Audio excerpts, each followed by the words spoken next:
Você estava procurando a escuridão, mas ele me mandou de volta. No escritório silencioso de Elias, o ar frio e metálico da medicina pairava sobre a mesa de exames.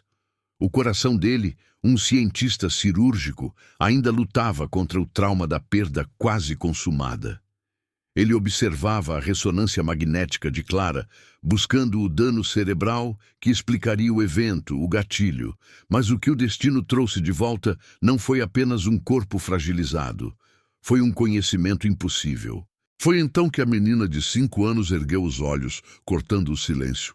Seus pequenos traços carregavam uma serenidade estranha, um peso atemporal, que não deveria existir em alguém tão jovem. Ela apontou para o monitor. O grande amigo disse que a gente só lembra quem a gente é. A ternura na voz dela trouxe a Elias o alívio mais puro, a gratidão por tê-la de volta, viva, em seus braços. Mas as palavras, o vocabulário, a certeza sobre a luz e o grande amigo não eram de sua filha.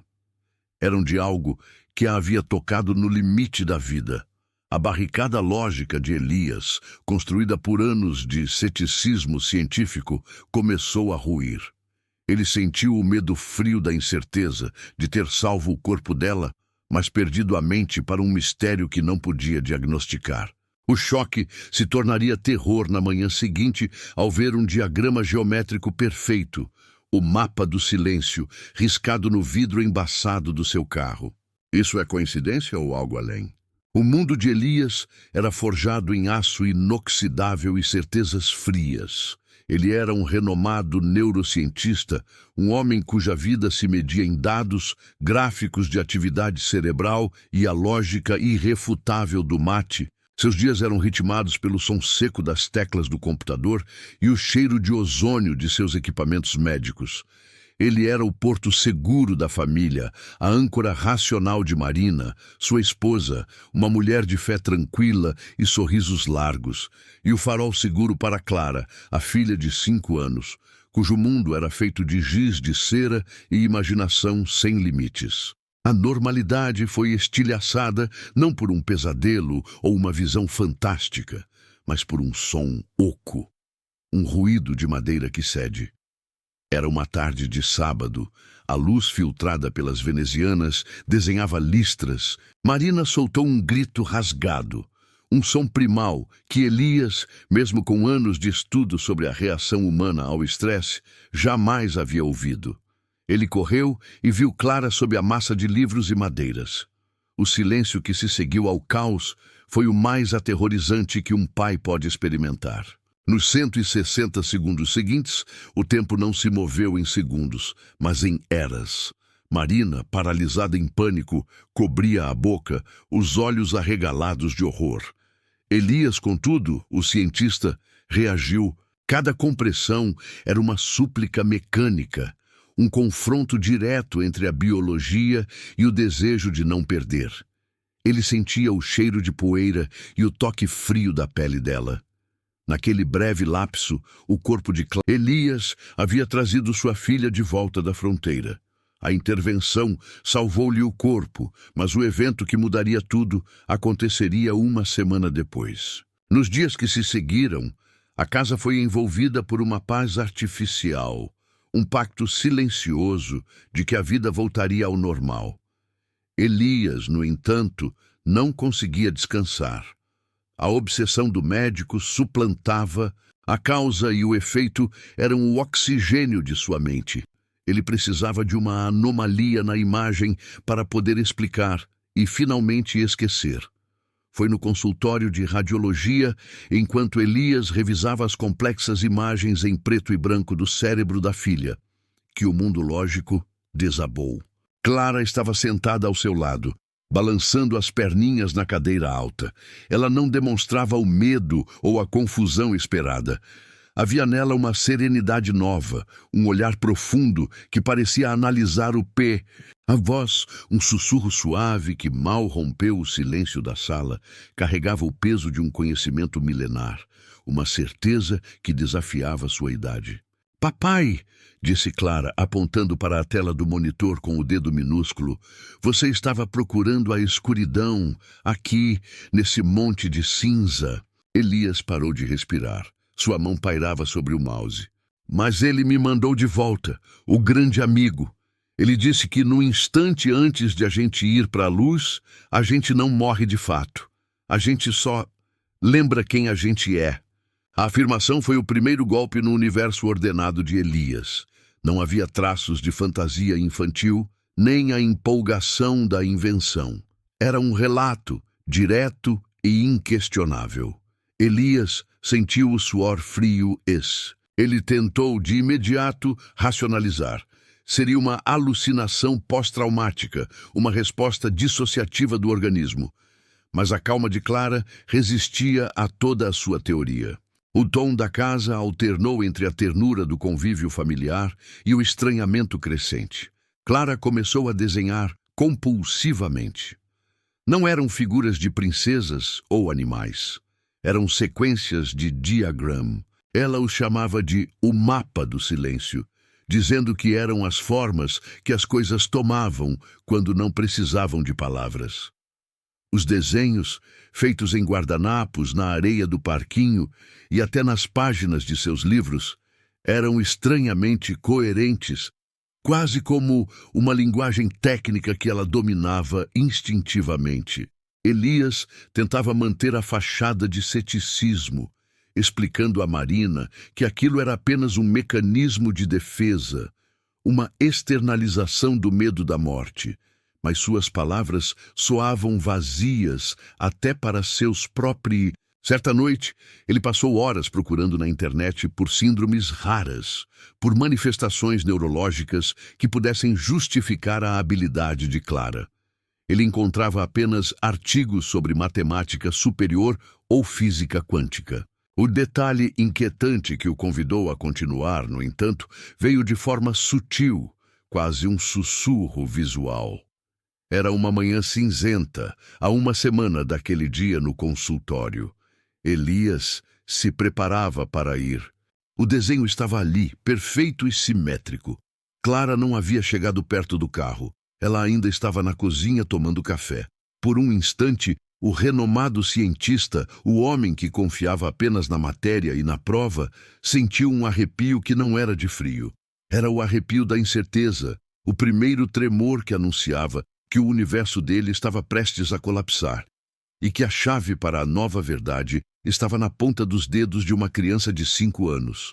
O silêncio do carro e o diagrama perfeitamente traçado no vidro pareciam dizer: a procura pela escuridão levou à luz.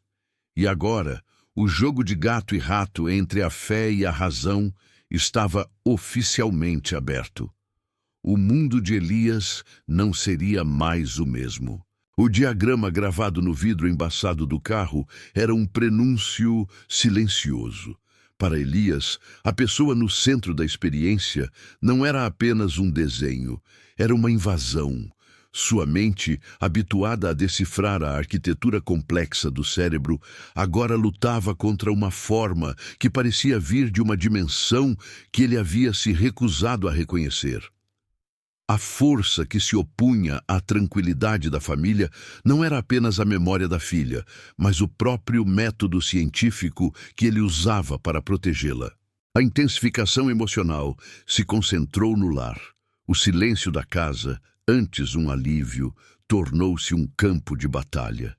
Elias tentou transformar a rotina em uma barricada contra o inexplicável.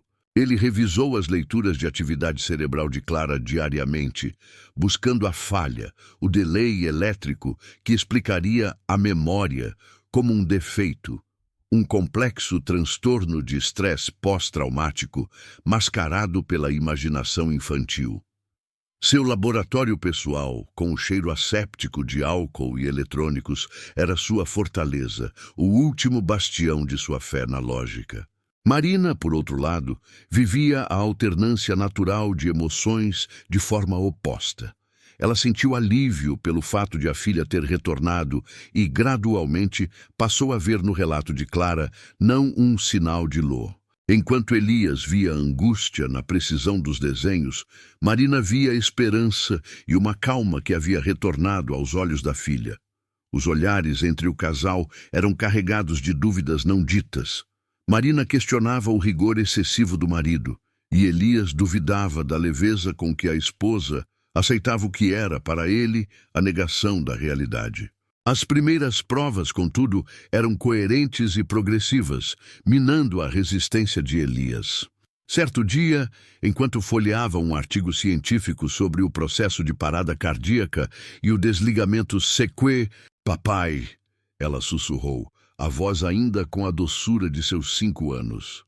O grande amigo disse que essa parte, e ela tocou com o dedo a área que controlava a memória de curto prazo, é a última a ir. É como um farol que fica aceso por último, para você conseguir olhar para trás antes de atravessar a ponte. Elias sentiu o ar rarefeito. O vocabulário que ela usava para descrever o processo de desligamento das funções era o mesmo que ele acessava apenas em artigos de alta complexidade. Não era linguagem de... O resultado era sempre o mesmo: coerência perturbadora. As memórias eram consistentes e o conhecimento de Clara era inacessível por meios normais. O teste profissional veio como uma última tentativa desesperada de Elias de manter a racionalidade.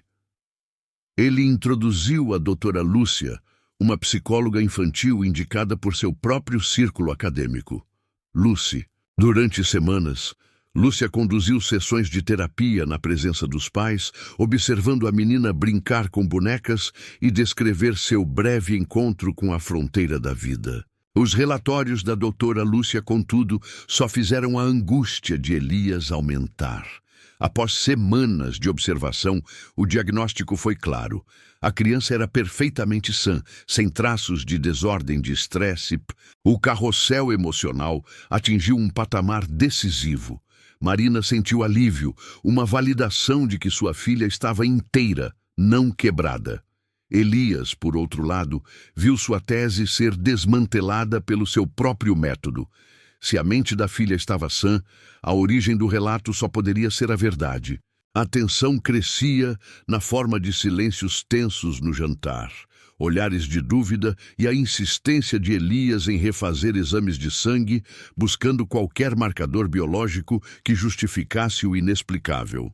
A sanidade de Clara se tornava a prova mais sólida de que a verdade residia em seu relato. A descrição sensorial da casa passou a incluir o cheiro de incenso que Marina, agora mais confiante em sua fé, acendia à noite, um aroma que se chocava com o cheiro de desinfetante hospitalar que Elias trazia impregnado em suas roupas. O símbolo recorrente, os diagramas geométricos de Clara, que ela chamava de mapa do silêncio, começou a aparecer de uma forma ainda mais íntima e inquietante. Elias estava no laboratório. Tarde da N. Cansado, ele se afastou da prancheta e, ao olhar de relance para o papel, sentiu um frio na barriga. Em meio aos seus próprios traços técnicos, havia um círculo perfeitamente simétrico, com veios de lei.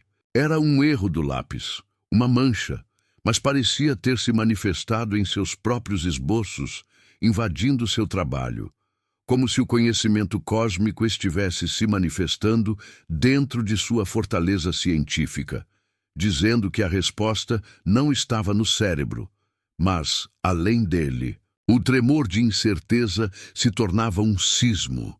Elias, o homem da razão, começou a temer que o verdadeiro trauma não fosse o de Clara, mas o seu. O trauma de ter sua realidade desmontada, peça por peça, pela voz suave da própria filha. A busca pela escuridão o estava levando inevitavelmente para a luz. O silêncio tenso na casa de Elias durou até o momento em que a fronteira da lógica se desfez completamente, como um fino papel sob a pressão de uma verdade esmagadora. Elias, o homem da ciência, estava. O cheiro de álcool do hospital e o perfume sutil de incenso de Marina colidiam, simbolizando a guerra fria que se instalara em seu casamento e em sua alma. Ele continuava a buscar a falha, o chip quebrado no cérebro de Clara, mas todos os seus testes provavam apenas uma coisa: a sanidade da filha era inquestionável. A lógica se rompeu em uma noite fria na unidade de terapia intensiva do hospital universitário. Elias estava de plantão, exausto, observando um de seus pacientes mais antigos, um senhor idoso em estade. O homem estava em coma profundo e Elias, impotente diante da biologia em colapso, sentia a frustração da medicina que só podia adiar, mas não vencer, o ciclo final. Marina e Clara haviam ido ao hospital para entregar um casaco que Elias havia esquecido. Enquanto Marina conversava na recepção, Clara, com aquela nova serenidade que a vestia como um manto, afastou-se. A menina parou, olhando para o rosto pálido do homem, e não havia medo em seu olhar, apenas uma profunda empatia. Elias, que a observava pela porta de vidro, sentiu um arrepio gélido. O que aconteceu a seguir foi a revelação íntima e inédita que o forçou a inverter sua trajetória. Clara se aproximou do pai, que a alcançava com a intenção de tirá-la de perto, e sussurrou, com a mesma voz que descrevera o mapa do silêncio: "Papai, ele está sentindo o cheiro de lavanda, e a mão dele parou de doer." Ele disse ao grande amigo que estava cansado de esperar por ela. O choque em Elias foi físico. Ele se curvou, a respiração presa, e precisou se apoiar na parede. Ele não havia revelado a ninguém que aquele paciente há anos fazia terapia da dor para uma artrite in. E o detalhe da lavanda. A ficha de admissão mencionava, em uma nota quase ilegível, que a esposa falecida do paciente, com quem ele havia mantido um casamento de 60 anos, usava um perfume de lavanda artesanal, um detalhe íntimo que só a família ou as enfermeiras mais antigas sabiam. Não havia como Clara, uma criança de 5 anos, ter acessado essa informação. As emoções em Elias se tornaram uma tormenta. O medo de estar enlouquecendo se misturou à culpa por ter duvidado da pureza da filha e a um fascínio irresistível pela verdade que se abria. Seu coração, ele sentiu a alternância natural de emoções de forma violenta. De um lado, o desespero científico, a necessidade de encontrar o ponto cego da lógica. Do outro, uma certeza espiritual que brotava da voz de Clara, pura e sem vernizes. O ceticismo, a força que se opunha, começava a recuar diante da evidência viva. O público, representado agora por Elias, sentia a vertigem da contradição. O que era mais assustador, aceitar o inexplicável ou acreditar que o próprio método de vida era uma mentira. A nova prova, que selou a dissolução da dúvida, veio sob a forma de um símbolo central. Dias depois, em casa, Clara brincava na sala. De repente, ela estendeu a mão para o pai, a palma aberta. Sobre ela repousava uma pequena pedra branca, perfeitamente lisa e polida, com veios que pareciam seguir, com precisão quase matemática, os diagramas desenhados. Era pequena, cabia no centro da palma de Elias. "O grande amigo disse para te dar isso", disse Clara com os olhos fixos nos dele. "Ele disse que isso é do jardim que fica antes da ponte, para você não esquecer que não é um sonho." Elias, o cientista treinado para desconfiar do toque e da intuição, pegou a pedra. Ela estava quente, como se tivesse sido aquecida pelo sol. Onde uma criança de 5 anos teria encontrado uma pedra? A sensação em seu toque não era de um objeto frio, mas de um fragmento de algo que havia se materializado. Obcecado, Elias começou a rastrear os diagramas de Clara. Ele vasculhou bibliotecas, arquivos digitais, passando noites insones. A resposta não estava na neurociência, mas na história. Ele finalmente localizou a fonte em um antigo manuscrito metafísico, guardado em seu próprio sótão e esquecido por décadas. Um livro que pertencera à sua avó, uma figura de fé que ele sempre desconce. O manuscrito, que falava sobre a unidade da alma e a geometria sagrada do universo, exibia na capa o mesmo padrão que Clara desenhava. O homem da razão se encontrava diante de sua própria herança, o universo que ele havia rejeitado. O momento de maior tensão emocional. Elias, sozinho no laboratório, pegou o bisturi cirúrgico de sua mesa, não para um experimento, mas para tentar riscar a pedra branca. O aço afiado não deixou sequer uma marca. Ele viu ali, não uma fraude, mas uma solidez que desafiava a química e a física que ele conhecia. O ponto de virada era inegável. Elias parou de procurar a falha no cérebro de Clara e, com a pedra quente na mão e o manuscrito aberto ao seu lado, começou a buscar a verdade no relato da filha. Aquele que vivia a transformação, o cético atormentado, havia deixado de resistir e, finalmente, se rendia à busca. A jornada, agora, não era mais científica, mas profundamente espiritual.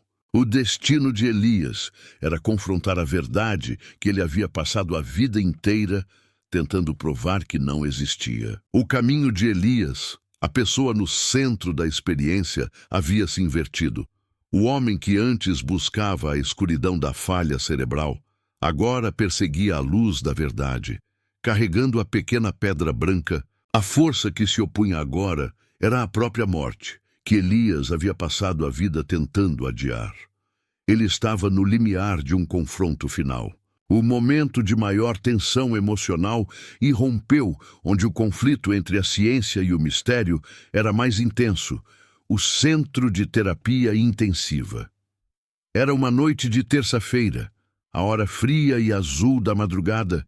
Um de seus pacientes mais antigos, um homem que Elias havia salvado e estabilizado 3 vezes nos últimos anos, entrava em crise irreversível. Seu coração falhava e o monitor cardíaco desenhava picos irregulares, uma montanha-russa descendente. Elias, consumido pela frustração de não poder mais lutar contra a biologia em colapso, tentava reanimá-lo freneticamente. O cheiro metálico de hospital misturava-se ao suor frio do esforço. Sua mente, o cientista exigia o protocolo, o desfibrilador. O homem, atormentado pelo relato da filha, questionava a validade de lutar contra um processo que talvez fosse... Ele agora hesitava em negar uma lembrança de quem se é. Enquanto o drama se desenrolava no CTI, Marina e Clara estavam na capela silenciosa do hospital, a poucos metros de distância, envolvidas por uma penumbra suave. Marina rezava, mas Clara estava imóvel. De repente, a menina se levantou com uma urgência que não condizia com sua idade. Ela olhou para a mãe, a quem via como uma aliada, e murmurou com os olhos azuis arregalados: "Está na hora. O grande amigo está chamando o dele. Eu preciso ir." Desafiando o protocolo e a lógica, Clara correu pelos corredores frios. Ela era uma pequena silhueta contra a luz branca e gelada do hospital. Marina, hesitante entre o pânico de quebrar as regras e a convicção de que algo maior estava em jogo, correu atrás dela. Clara chegou ao quarto de emergência no momento exato em que Elias, as mãos trêmulas, estava prestes a usar o desfibrilador, o último recurso para manter o sistema em funcionamento. A cena se tornou sensorial e simbólica. O som agudo dos alarmes de vida do monitor atingia o pico. O cheiro metálico da urgência invadia as narinas e a luz fria do equipamento refletia nos olhos de Elias, fixos no rosto do paciente. Clara se moveu com uma decisão que paralisou todos os profissionais na sala. Ela segurou o braço do pai, a força em seu toque desafiando sua pouca idade. Seus olhos encontraram os de Elias, e a urgência no olhar da menina silenciou o barulho estridente dos aparelhos. "Papai, não force. Ele está pronto. O grande amigo já o levou." O ar pareceu congelar. Elias sentiu o braço paralisado, incapaz de acionar o aparelho. Clara, então, olhou para o paciente e a cena ganhou uma camada extra de emoção. A menina descreveu em tempo real o que o homem estava sentindo. Ela sussurrou, a voz suave, mas carregada de autoridade. Ele sente o alívio imediato da dor. A pressão no peito acabou. Ele vê cores que nunca conheceu aqui, papai. Cores que cantam, e ele diz que está sendo abraçado. É a esposa dele, com cheiro de lavanda, esperando na ponte de luz. O ápice emocional para Elias, a catarse, foi quando as palavras da filha, que ele havia lutado tanto para negar, sincronizaram-se com a última leitura do monitor. O gráfico cardíaco não terminou em um pico de luta, mas em uma onda suave e aceitadora que precedeu a linha reta final. Não houve grito, não houve súplica, apenas paz. O segredo inquestionável se revelou ali, na aceitação. Elias soltou o desfibrilador. Ele viu ali, não a falência da vida, mas o processo que Clara havia prometido. Ele confrontou o fenômeno, não com a ciência que ele dominava, mas com o coração que ele havia redescoberto. A razão se curvou à evidência do alívio e da paz que irradiava daquele quarto. O homem que vivia a transformação aceitou que a verdade de sua filha era maior que o limite de seu conhecimento. Em um pequeno gesto, ele tirou a pedra branca do bolso e a apertou na mão, sentindo a solidez daquele fragmento de outra dimensão. Ele estava pronto para a resolução, pois ali, no auge do desespero e da morte, ele havia encontrado a confirmação de que a vida para sua filha era apenas uma pausa entre lembranças. O silêncio que se seguiu à queda dos alarmes era mais eloquente do que qualquer palestra científica. O último obstáculo havia sido superado. A descrença interna de Elias não existia mais. O silêncio que se instalou no centro de terapia intensiva após a última leitura aceitadora do monitor não era de luto, mas de profunda reverência. Elias, a pessoa no centro da experiência, havia presenciado não a derrota final, mas a confirmação da promessa de sua filha.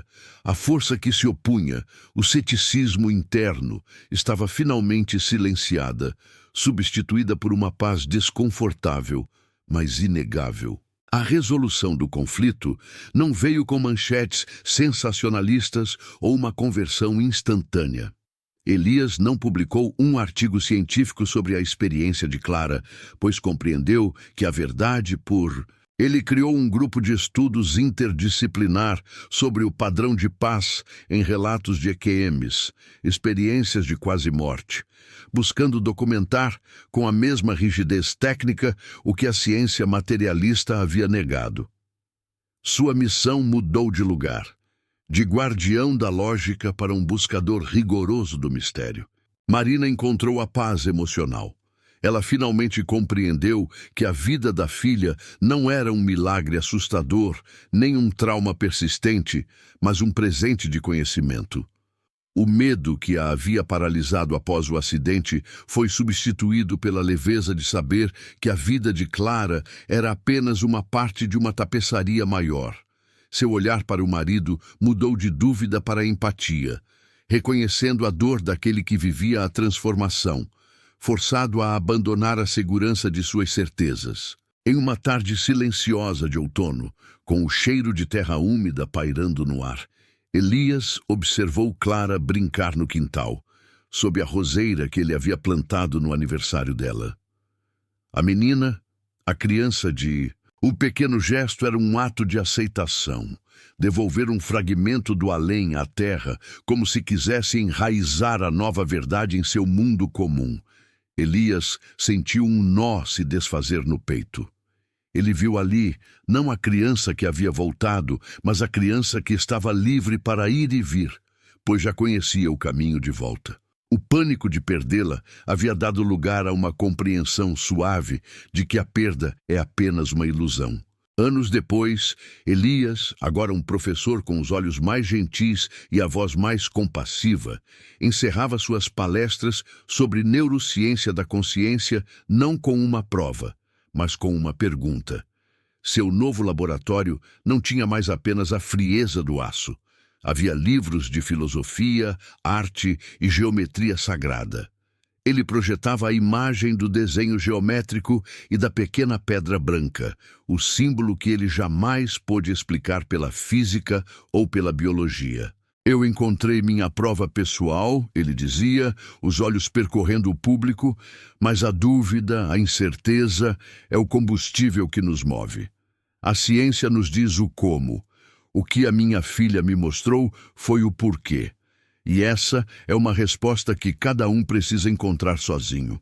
Ele mantinha a dúvida intelectual para o público, respeitando a jornada de cada um. A ambiguidade poética residia no fato de que a verdade, por vezes, é íntima demais para caber em um artigo revisado por pares. Elias entendeu que, para provar que a vida é eterna, ele não precisava de um laboratório, mas apenas dos olhos serenos de uma criança que, ao retornar, trouxe consigo o mapa do silêncio que antecede a luz. O mistério permaneceu, não como uma falha, mas como um convite. A última imagem é a da roseira no quintal. As pétalas vermelhas balançam suavemente ao vento. O sol se põe, e por um instante, o ouvinte jura ouvir um sussurro, uma voz infantil e serena que diz: a gente não morre de fato, a gente só lembra quem a gente é. E a pergunta paira no ar silencioso: o que você lembraria no instante antes de atravessar a ponte?